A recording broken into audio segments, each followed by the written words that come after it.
Today, we will be speaking with the Minister of Finance and the Public Service, the Honorable Nigel Clarke, and the topic is the legislation for the creation of the Independent Fiscal Commission. Good morning, Minister. Good morning. The Senate passed the Independent Fiscal Commission Act on Friday. Why is the government creating the Independent Fiscal Commission? Well, we as Jamaicans have had the experience, and we know that when governments pursue unsustainable finances, the impact is generational. It doesn't just impact a single year or a single 2 years, but it impacts an entire generation who suffer from the inability of the government to allocate to critical areas such as health and education, to invest in capital expenditure that can improve the quality of life. We have seen how unsustainable fiscal management crowds out the private sector and doesn't allow for dynamic economic activity where people can be employed and the country can prosper and grow. Out of that realization and out of our experience as Jamaicans, we feel that it is absolutely imperative that we deepen and strengthen and institutionalize fiscal responsibility in Jamaica now and into the future. And an independent fiscal commission represents an institutionalization of fiscal responsibility for Jamaica now and over the long term. If we could look a little bit at some of the specific roles and functions of the Commission. Can you just tell us a little about the roles and functions? The Independent Fiscal Commission has the responsibility of being the arbiter and the guardian of Jamaica's fiscal rules. They will be responsible for providing an independent second opinion on Jamaica's fiscal path in accordance with the prescriptions in our fiscal responsibility framework. More specifically, the Fiscal Commission will be producing several reports each year. On the tabling in the House of Parliament of the fiscal responsibility paper in February of each year and the interim fiscal responsibility paper in September or October of each year, the Fiscal Commission will produce an economic and fiscal assessment commenting on those reports, providing their own sort of second opinion, and at least once a year they will engage in what we call a debt sustainability analysis, which entails looking at the composition of our debt, the maturity, the profile, the size, subjecting that to sensitivity analysis with respect to interest rates, with respect to exchange rates, with respect to economic growth and other factors, and having a view on the riskiness of our debt profile. The other two reports each year will be at the end of the June quarter and the end of the December quarter, where the Fiscal Commission's report will feature or will look on the outturn of government revenues and expenditure as compared with what was budgeted and what was passed in the budget. And by so doing, the Fiscal Commission will offer and deepen the transparency around government finances and will be monitoring those finances, will be analyzing, informing, and reporting to the Jamaican people. The commission will be headed by a commissioner, fiscal commissioner. What are some of the qualities that will be expected of the person who holds that office? So the fiscal commissioner will be appointed by the Governor General on the advice of the Prime Minister in consultation with the Leader of the Opposition, and will hold office for 7 years, but very importantly, will not be eligible for renewal. So the fiscal commissioner will be doing their job without the prospect of that job being renewed. And so they're totally, not only are they independent, but they are totally they're free from the expectation of trying to deserve a reappointment. What we're going to look for in a fiscal commissioner is an individual who has a lot of experience in macroeconomic forecasting, in fiscal analysis and fiscal management, and someone of high integrity and who doesn't have any conflicts, and someone who has a lot of experience in those areas. Right. And the commissioner is to be advised by a fiscal advisory committee. Tell us about that construct and that kind of working relationship that is expected. Okay, so we wanted to be true to our historical experience. Since the global financial crisis in 2008-2009, over 40 governments have found it necessary or useful to establish independent fiscal institutions, including 2 other governments in the Caribbean, Grenada and the Bahamas. Jamaica will be one of the few who would be implementing a fiscal commission at a time when there isn't heightened concern about our fiscal situation, notwithstanding the pandemic. The way we arrived at this, notwithstanding the fact that others have done it, we have not simply replicated what other countries have done, but we are staying true to our historical experience, which is that Jamaica's fiscal transformation occurred in an environment where Jamaicans got on board, where Jamaicans were engaged, where we had EPOC playing a key role. And EPOC's role, EPOC consisted of different segments of the Jamaican society coming together to monitor and report to the Jamaican people. Now, it's important to acknowledge and to recognize that EPOC did no original analysis of its own. It relied on the analysis that was done by the IMF. The government would submit copious amounts of data on a daily basis, on a weekly and a monthly basis, and the fund would monitor what we call IMF reviews on a quarterly basis or semi-annual basis, as the case was. And EPOC would amplify those reports and speak to the Jamaican people directly. So in staying true to our own fiscal transformation, we sought to have a role for society at large, because that's how our transformation happened. It did not happen in Parliament. It didn't happen because of some expose in Parliament about Jamaica's fiscal affairs. It happened when Jamaican union leaders, business people, civil society, academics, etc., basically said, look, enough is enough. And we want to ensure that governments going forward adhere to fiscal responsibility. So what we have done with the fiscal advisory group or committee is that there's a role for the minister in collaboration or consultation with the opposition spokesperson on finance to recommend to the Governor General the appointment of somebody from academia, somebody from the union movement, somebody from civil society, somebody from the private sector to serve on this fiscal advisory committee that would be available to meet with the fiscal commissioner on a periodic basis to provide feedback and advice. Now, it's intended that the fiscal commission is independent and is independent of this advisory committee as well. That's very important.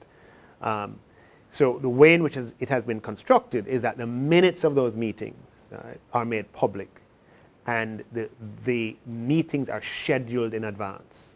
Right? It can't be, the committee meeting with the fiscal commissioner. We don't want to leave room for the timing of the meeting to be misinterpreted as somebody trying to exert influence, and therefore it compromises the output of the fiscal commissioner. Right? If people believe that he or she is subject to pressure or subject to undue external influence. So the Fiscal Advisory Committee's meetings with the Commissioner would be published in advance, and the minutes will be made public after the meeting occurs.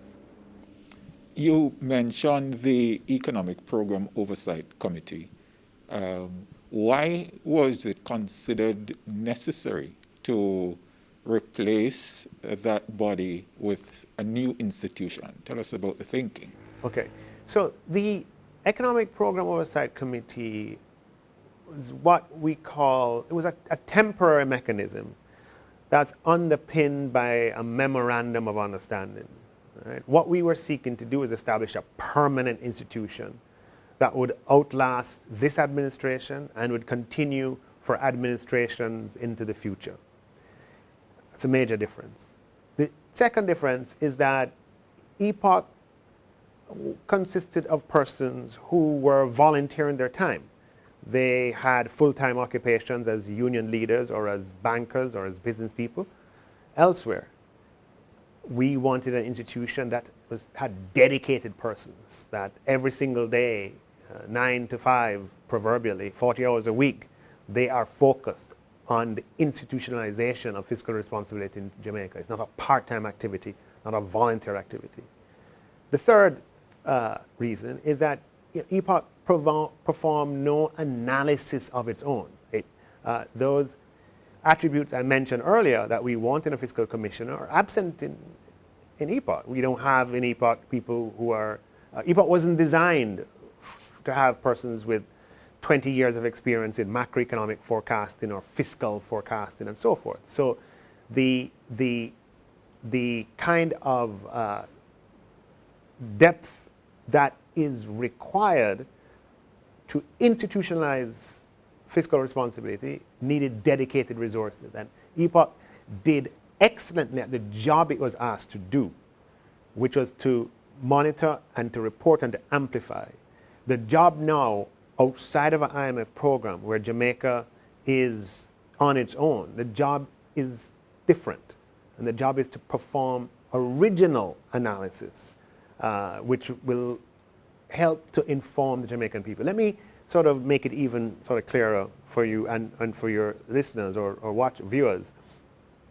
During the 7 years that Jamaica was in 2 successive IMF programs, there's an analysis that was essential to those 7 years, and it informed a lot of other things. And that analysis was the debt sustainability.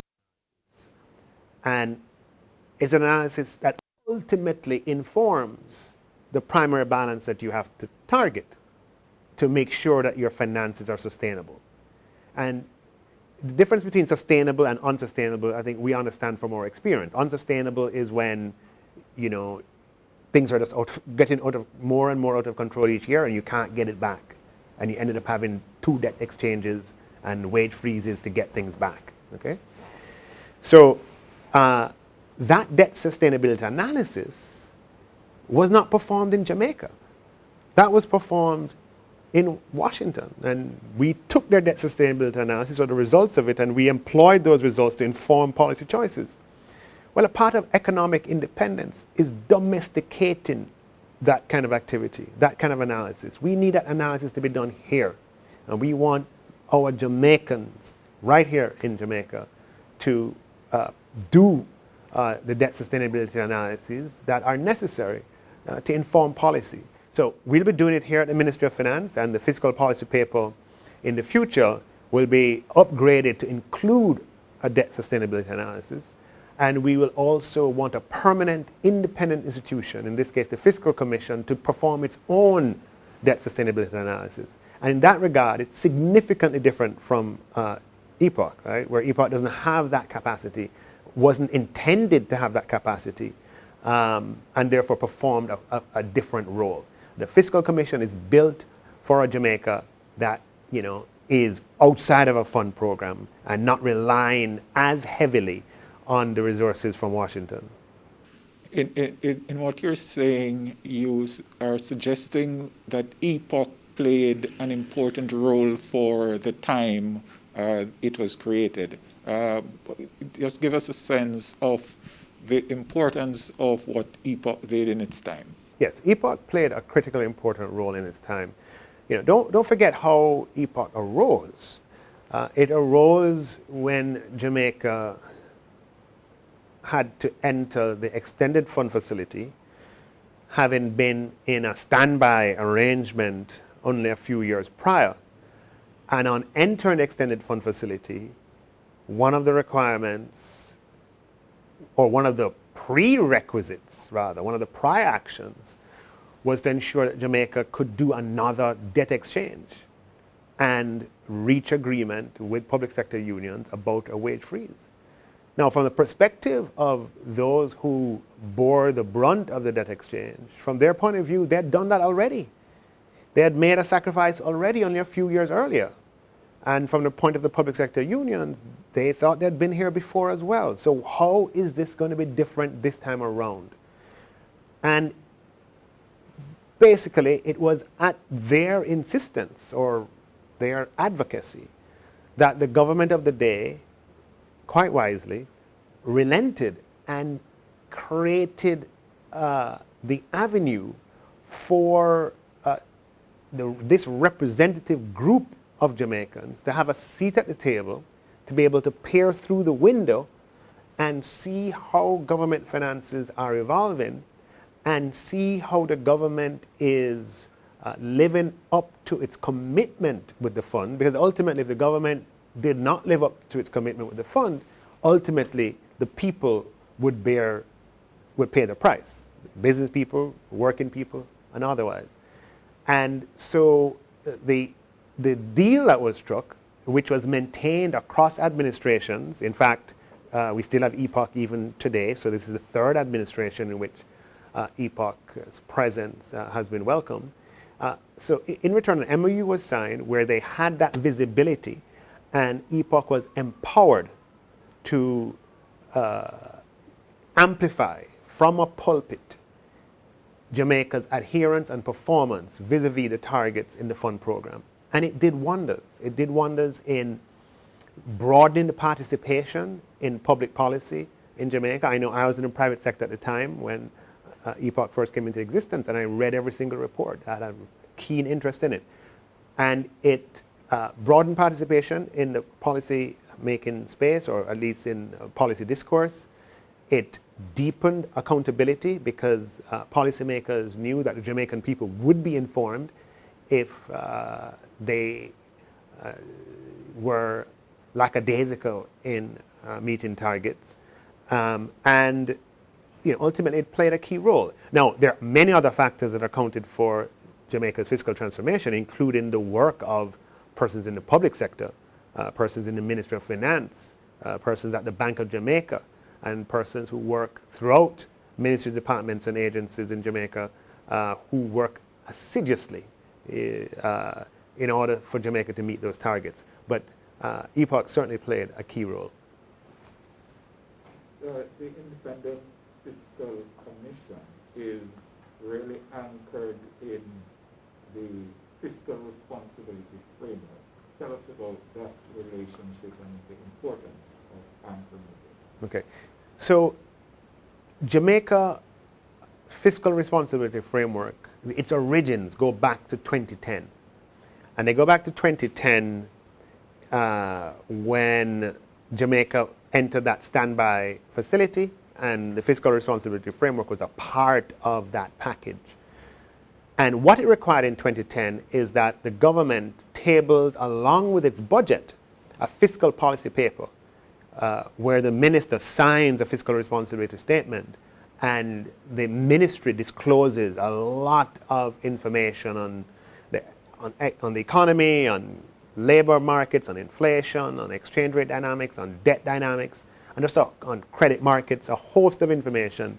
And that was in 2010. In 2014, under the extended fund facility, the fiscal responsibility framework was greatly enhanced with a number of measures, but one that's relevant for this discussion is that the fiscal responsibility framework in 2014 prescribed a fiscal balance that the government ought to target on an annual basis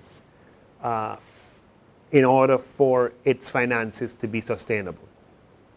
So what we have done with the amendments here in 2020 is to be faithful to that evolution from 2010 to 2014 and to 2020 and embed the Independent Fiscal Commission in that body of legislation in order for us to have consistency.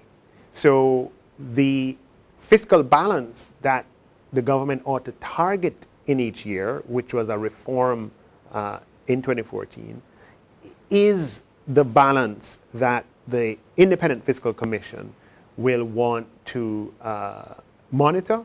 And importantly, the 2010 and the 2014 amendments, the Fiscal Commission becomes the independent arbiter of that fiscal responsibility framework. Let me expound a little bit on that. The framework it's a dynamic framework, as we have seen in the last year.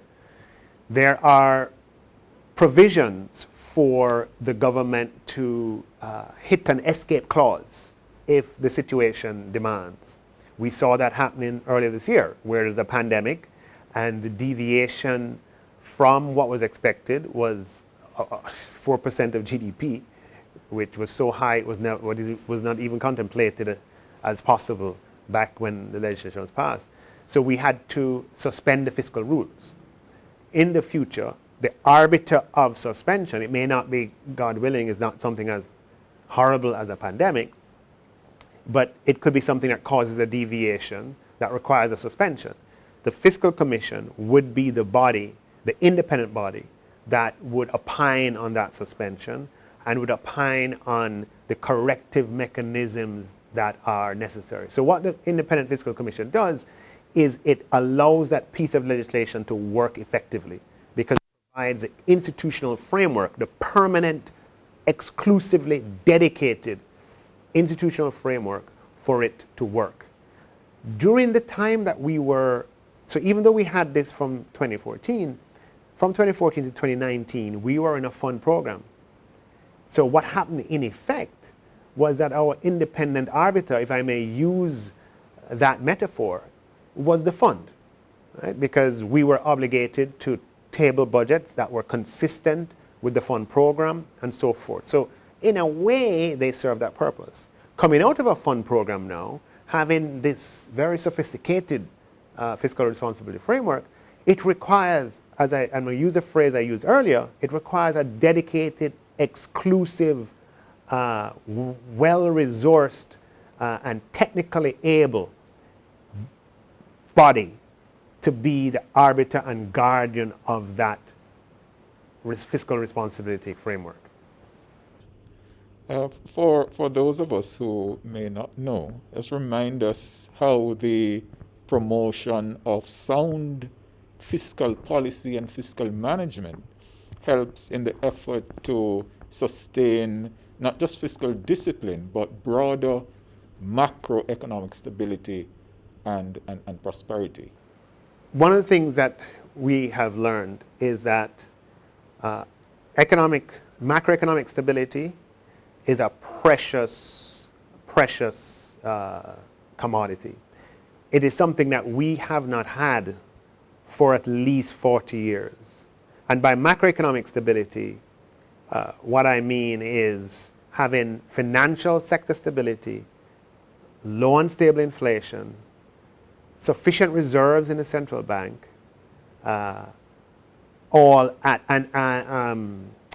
sufficient reserves in the central bank and debt sustainability all at the same time. Now, with macroeconomic stability, it allows for us to have an environment in which the private sector can engage in activities that raise standards of living over time by expanding the economy and through the provision of jobs. It's no coincidence that it's during this period of macroeconomic stability that we achieve the highest employment rates ever in our history. And we achieve the longest stretch of economic growth ever since we started measuring growth quarterly. And that is the value of an institution that promotes macroeconomic stability and sound management.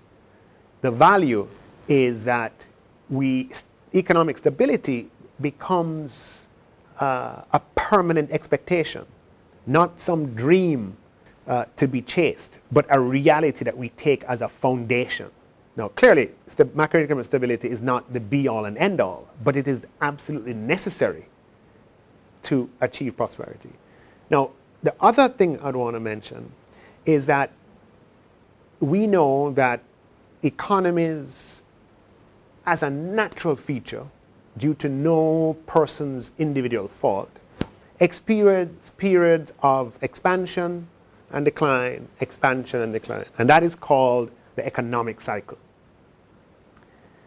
It's very important that, given that that is just the nature of things, that at the bottom of the cycle, if you have macroeconomic stability, you preserve your policy options to be able to respond to the bottom of the crisis with counter-cyclical measures which get you back up quickly. Okay? And the ability and the space to be able to respond at the bottom of the cycle is best preserved if you have stability. If you don't have stability, at the bottom of the cycle, your hands are tied. You can't respond. And it makes those bottoms longer. Okay, so that has been our experience. Our economic cycle, they have been short, if you think about it, right? So our periods of expansion are limited, which is why when we had 20 quarters of economic growth, 20 consecutive quarters of economic growth, that was a record for us. Okay, because normally we have 3 quarters of growth, 2 quarters of decline, 4 quarters of growth, 1 of decline, 3 quarters of growth, 4 of decline. That has been our history, up and down, boom and bust, up and down, with very, very, very short economic cycle. When you have macroeconomic stability, sound fiscal management being the norm, when you normalize it, you expand the duration of your economic cycle, okay, which preserves prosperity for us all. But not only do you expand the duration of the economic cycle, what you also do is to preserve the options, the flexibility at the bottom of the cycle to respond. And I give you this pandemic as an example. There could be no greater bottom of a cycle than a historic 12% collapse in economic output that we experienced this year. But yet at the bottom of the cycle, because we had stability, right, we are able to respond in an unprecedented way, both to making up for revenue that was lost, because we started the year with over $90 billion of resources that we were harnessing to pay down on debt early. And that was able to make up for lost revenue and provide unprecedented social and economic support package for the Jamaican people. Never before have the Jamaican people not been to any government office, not had to fill out any paper, and yet were receiving resources, cash in the bank or at a remittance company. That's what we mean by having the flexibility at the bottom of the cycle to respond. And therefore, when you have that, it makes the bottoms shorter. So you expand so this is what you want, right? The answer to your question is, with macroeconomic stability and sound fiscal management, you expand your time periods of growth and you shrink your time periods of contraction. And that's what we all want for ourselves, our children, and our children's children. And I'd ask you to make the connection also to an independent fiscal commission and the need to respond and deliver growth inducements to the productive sectors.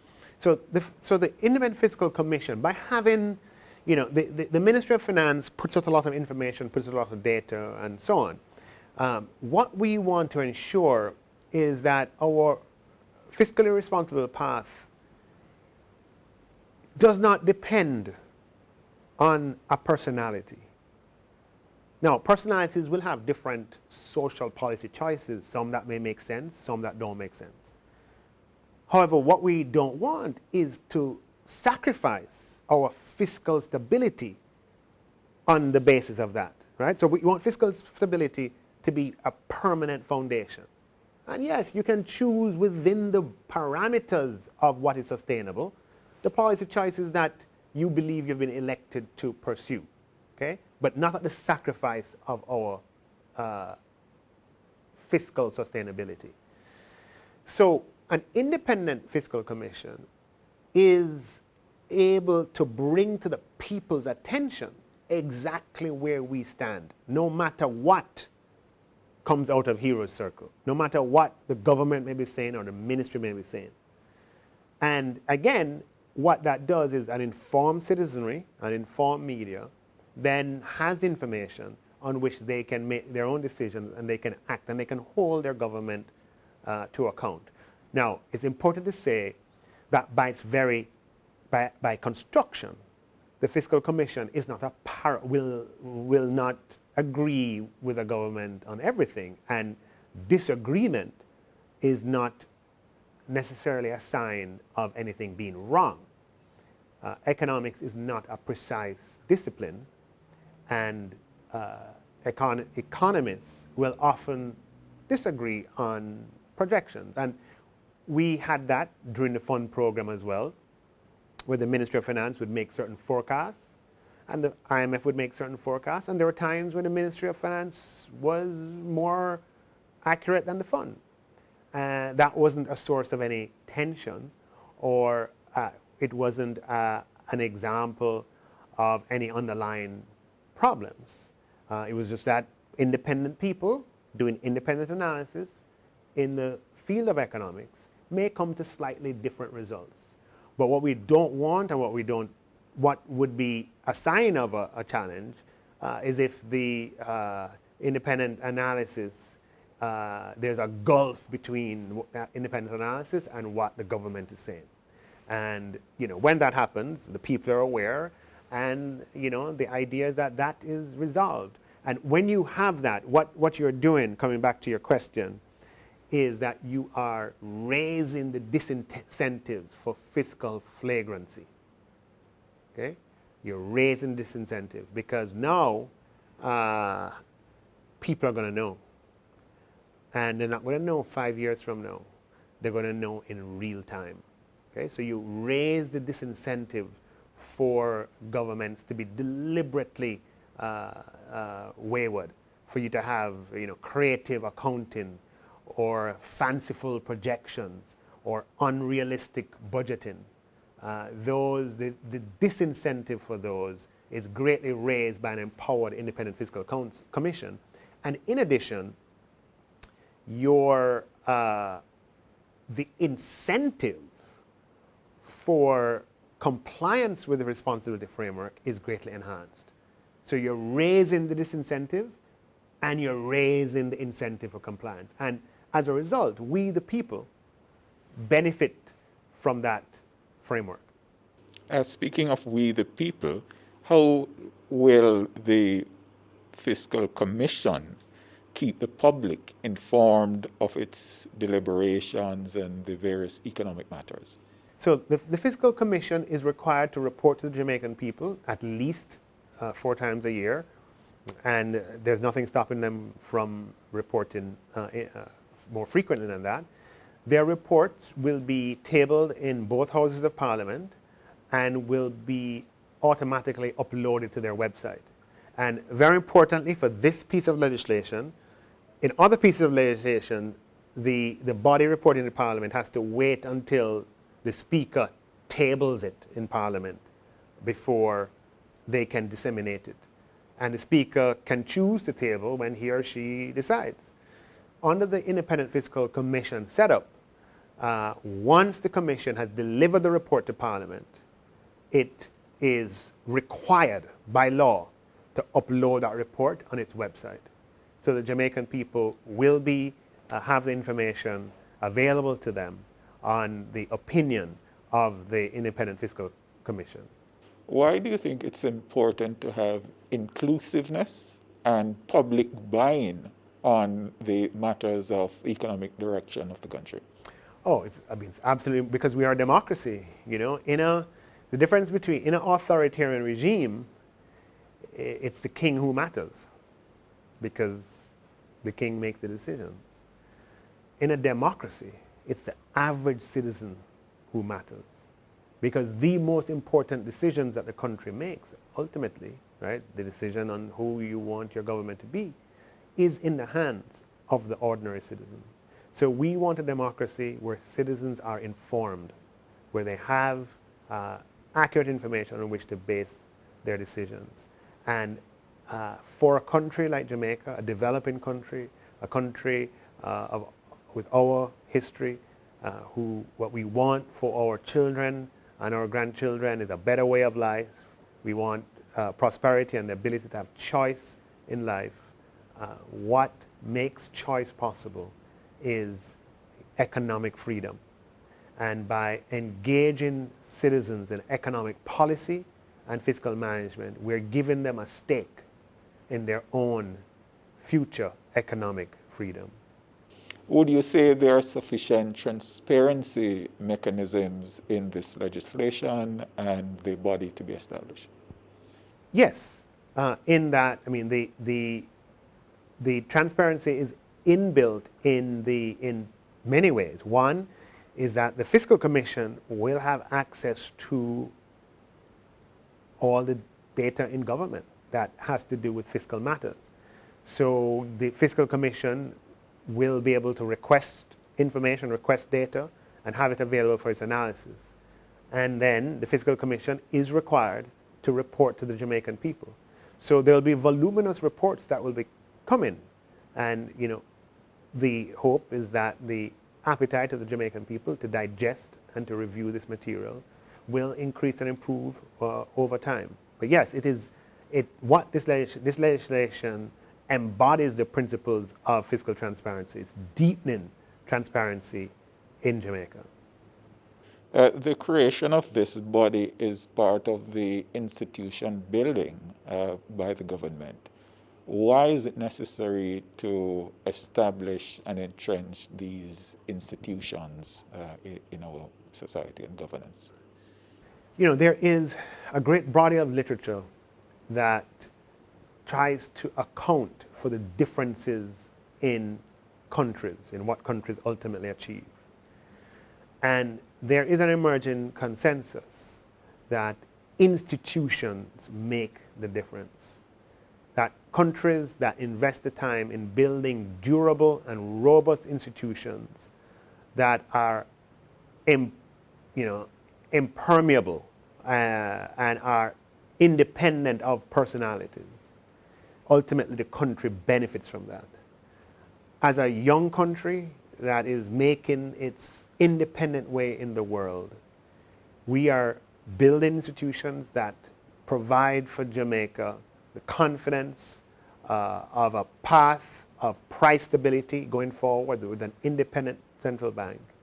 And we're building an institution that provides confidence in the sustainable finances of the country going forward.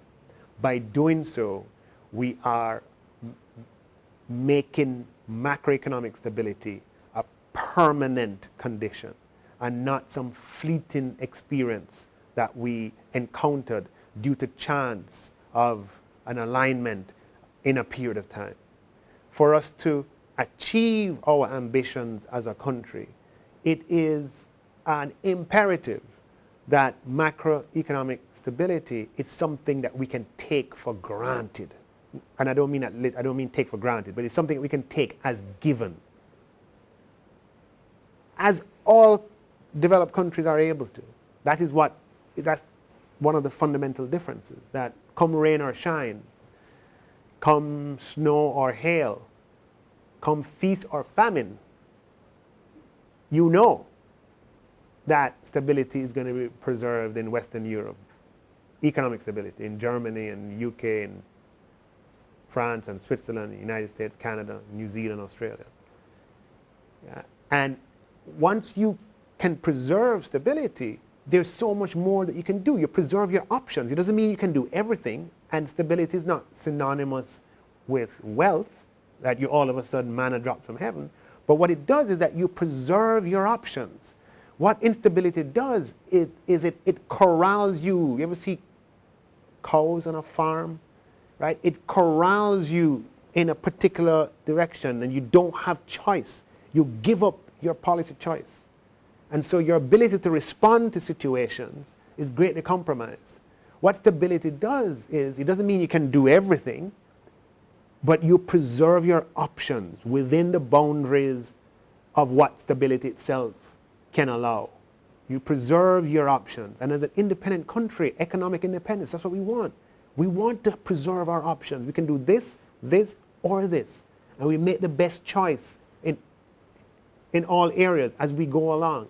And by preserving policy choice built upon a foundation of stability, it gives us the best chance to move from our current status as a developing country to eventually a country that has reached developed levels of output and of standards of living.